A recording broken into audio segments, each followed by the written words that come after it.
Hey guys, Break here. Today we're going to be talking about Alaric's Sanctuary, the final 960 Abyssal Dungeon. As expected of the last dungeon of this tier, there are some very tricky mechanics in this one. Make sure to communicate, be patient, and learn from your mistakes. Before the first boss, your party will split up into two groups.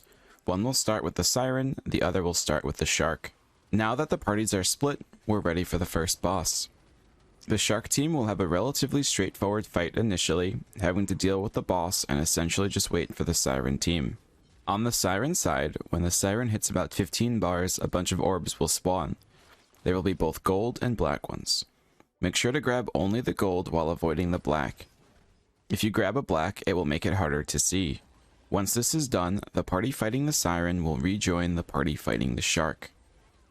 As the Siren party returns, one player will be targeted with a safe zone they can move. Either stand still or head to the center if it's you to allow for all players to stand within it. If you don't get into the safe zone, you will be instantly killed.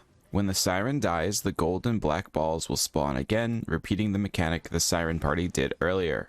Other than this, you can use the purple areas the Siren creates to cleanse any debuffs. For the second boss, we get to have a lovely, mildly sickening camera angle. This fight isn't bad, and there's a decent chance that you never even have to worry about the one core mechanic this boss has.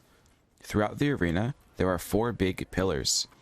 About every 4 HP bars, one player will get marked with a red ball. If you have this ball, stand in front of one of the pillars, causing the boss to attack and break it. Other players will have a red field surrounding them. They must move away from other players to avoid damaging them. This will repeat until all 4 pillars are broken, at which point the boss can be killed. Lastly, before starting this final boss, your party should pick spots, creating an arrow. There will be 4 players in the middle down a straight line, with 2 on either wing of the arrow.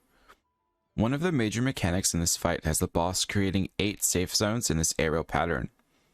All players must get to their spot before the boss sends out his attack, which would otherwise insta-kill you. This will occur multiple times throughout the fight, so be prepared. When you get hit by this boss, he applies a debuff to you. When you reach 5 stacks of the debuff, you will get a large blue AoE around you that will explode after a few seconds, freezing anyone hit. At 28 bars, the boss will move to the center of the arena. This is a stagger check, so it is worth bringing whirlwind grenades to this fight. After this, the 2 parties should split up to guard the boss. I suggest green on the left and purple on the right.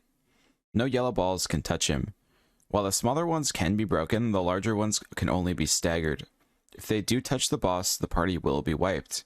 And do note, this will repeat at 12 bars as well. Those are the main mechanics of this fight, but around 20 bars the boss will go into a semi-enraged form, where it will generally just become more aggressive. Lastly, during the second phase, the boss will occasionally create a massive snowy AoE field. One player should run into the field and stand on the ball inside. While it will freeze this player, it will protect everyone else from being frozen. And that's pretty much it for this dungeon. Make sure to like, comment, and subscribe, and thank you for watching. Let me know if this helped and what other guides you'd like to see.